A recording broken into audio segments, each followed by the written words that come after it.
My name is Dr. Jaime Deena. I'm 30 years old and I'm a naturopathic doctor. I've been involved with living foods for 13 years and with a plant-based vegan diet for 15. And I've been researching them basically full-time for that length. Okay, go. When adopting a plant-based diet and especially a living foods lifestyle, if you have certain conditions, it is important to seek the help of a qualified professional, in some cases a medical professional. For example, if you are taking high blood pressure medication, if you adopt a plant-based and especially a living foods lifestyle, your need for that blood pressure medication may lessen or possibly go away, in which case you will be very much over-medicated. So you do need to monitor these things. The same thing with the diabetic taking insulin. These things need to be monitored, and there's other medications that may need to be reduced, very much so, and you do want to monitor these things, since medications are toxic and they do specific things and they don't have an intelligence. You do need to be careful.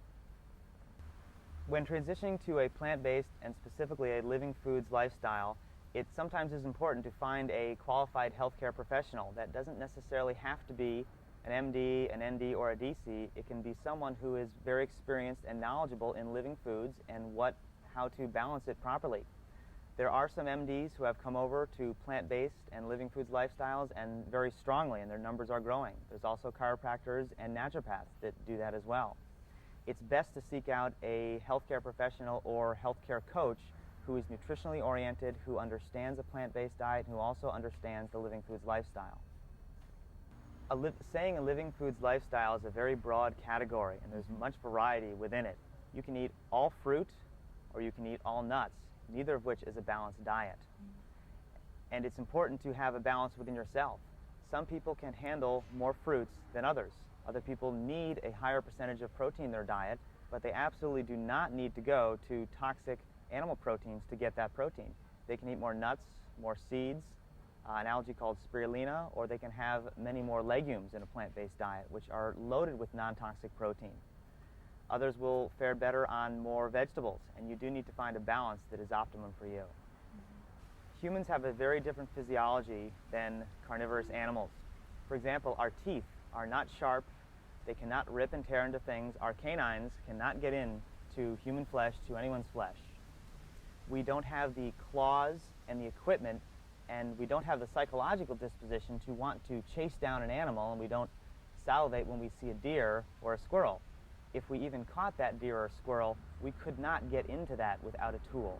I challenge anyone to get into a cow with their nails and their teeth. It's not possible.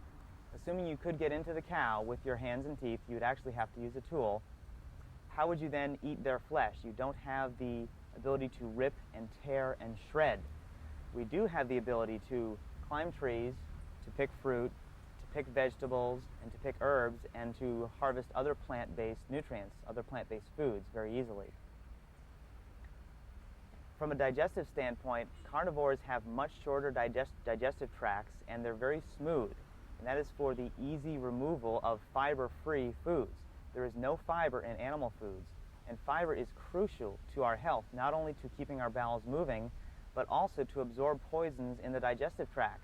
Excess hormones, including estrogens, other metabolic poisons from the body, are released into the colon, largely through the bile from the liver, and if they're not absorbed in the colon by fiber, they're going to get reabsorbed into the body to re-poison the body.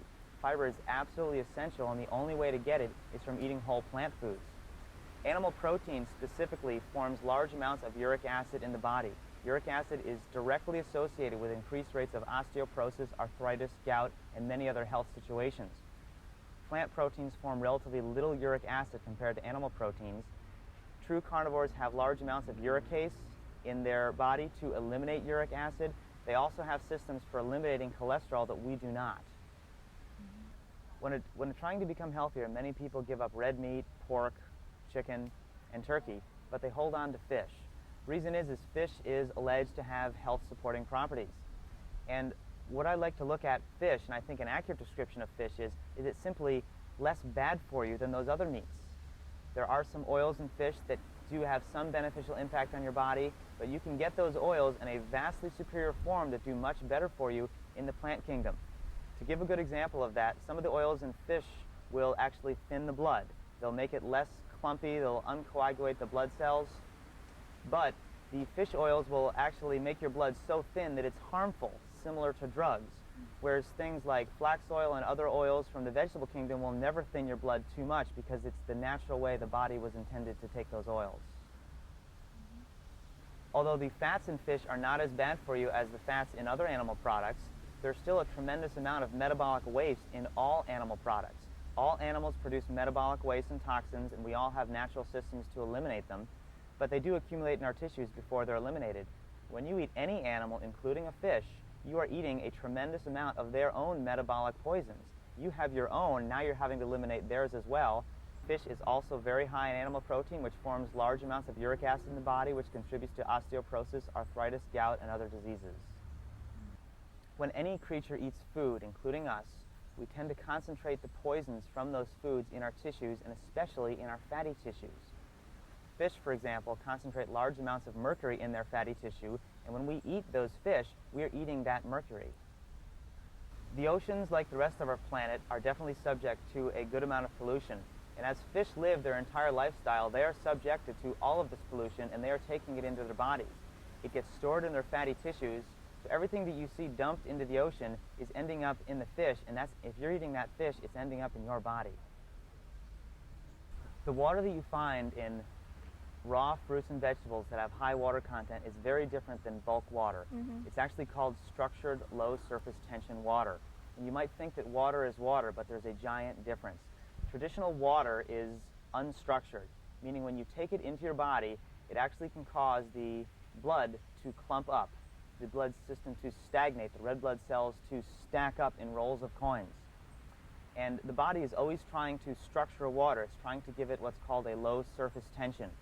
And fresh fruits and vegetables already have a structured low surface tension water, and that promotes the blood cells unclumping. It promotes greater circulation, free-flowing oxygen and nutrients to all the cells, efficient removal of toxins from the cells, and much greater absorption of vitamins and minerals. The water that you get in fresh fruits and vegetables, the structured low surface tension water, is a completely biocompatible fluid for the human body. There's very little, if any, processing required to make it completely compatible in our systems, whereas drinking most bulk waters, and certainly tap water, there's a tremendous amount of processing the body has to go through, and nutrients are involved in this, which can become depleted. We're told we're supposed to drink 6 to 8 glasses of water a day to make sure we dilute poisons in our body. It assists elimination. It can help with constipation sometimes. It can prevent our kidneys from getting clogged up and help us to eliminate poisons and keep them in suspension in our body. Our body is bathed in water, and most people are chronically dehydrated. There's a whole book written on water by an MD, and many people are greatly helped with their health challenges simply by including more water in their diet. If you adopt a living foods lifestyle, the quality of the water you're taking in your system is vastly superior. It's a structured, low surface tension, biocompatible water, scientifically very different, and you actually don't need to be drinking 6 to 8 glasses of water because you're getting it in your food, in the high water content fruits and vegetables. Structured, low surface tension, biocompatible water that you find in fresh fruits and vegetables is vastly superior at hydrating the body and also at removing poisons and metabolic waste from the body, and at delivering oxygen and other nutrients to every cell in your body. Have you ever seen any animal, after they're weaned from their mothers, go back and start drinking milk? Mother animals, including humans, no longer produce milk after a certain amount of time because we're not designed to drink it. And have you ever seen an animal have you ever seen a cow go up to a lion and start drinking milk from the lion? Or a lion go up to a goat and start drinking milk from a goat, and you never see animals cooking or pasteurizing their milk. There's a giant difference between raw milk from one species versus going to different species and eating pasteurized milk. We are eating pasteurized cow's milk. Cow's milk is the perfect food, when raw, for a baby calf to promote massive growth and to promote very different things than in human beings.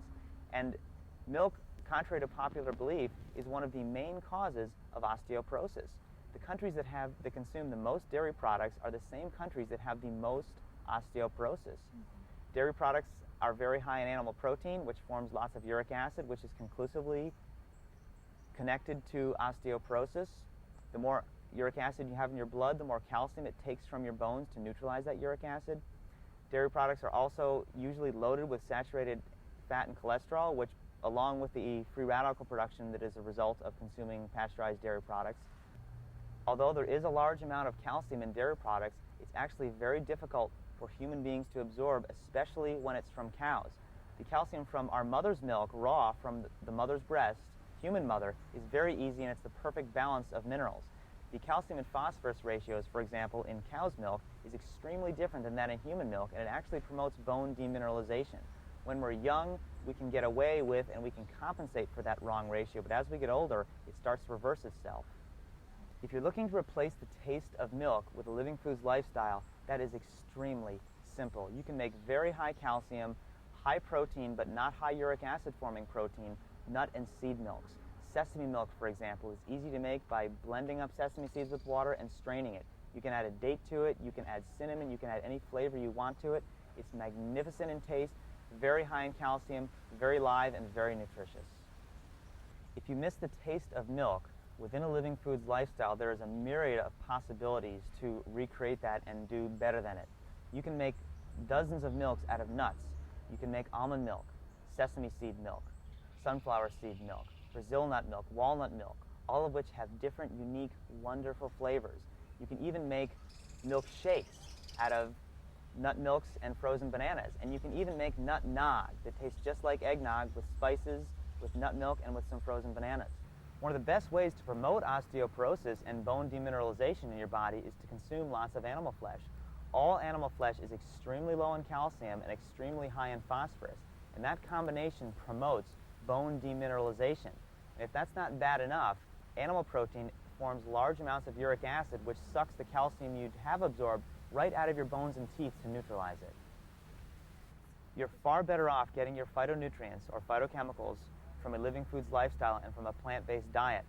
For example, certain phytochemicals that in complex, in the natural balance of all the other phytochemicals found in food, will dramatically promote the regression of tumors. But some of those same phytochemicals, when given in large quantities in isolation, will actually promote tumor growth. That's only when you isolate them and fractionate them out of the whole food that they do that. But when in the complex of the whole food that they came from, they will never promote tumor growth and always promote tumor regression. Iron is actually better absorbed from animal products than it is from vegetable foods. One might think, well, I need to eat liver or red meat to get enough iron in my system. There's a very good reason that Mother Nature made that happen. Iron is actually extremely toxic to the human body if you consume too much. Iron is an oxidant. It promotes tremendous free radical production, and accidental overdose from iron is actually one of the main causes of death in children under 6. Excessive iron levels have also been associated strongly with heart disease and strokes. If you take iron in from the vegetable kingdom, the body can selectively absorb it. It only absorbs the amount of iron it needs. It is not an oxidant in the form of plant foods, and your body can easily eliminate what it doesn't need.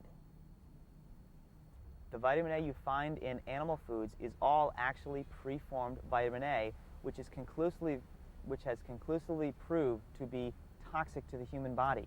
There is no possibility of vitamin A overdose from plant foods.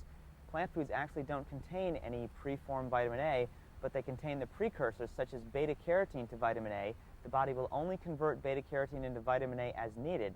Secondarily, beta-carotene is also a tremendous antioxidant. One of the many benefits of adopting a living foods lifestyle is enzymes. There has been over 1,300 enzymes identified in the human body. Each organ and gland has its own set of enzymes for detoxification, regeneration, and maintenance of life. When you consume living foods, all the enzymes in those plants are still intact, and you're not taking down your body's own enzyme reserves.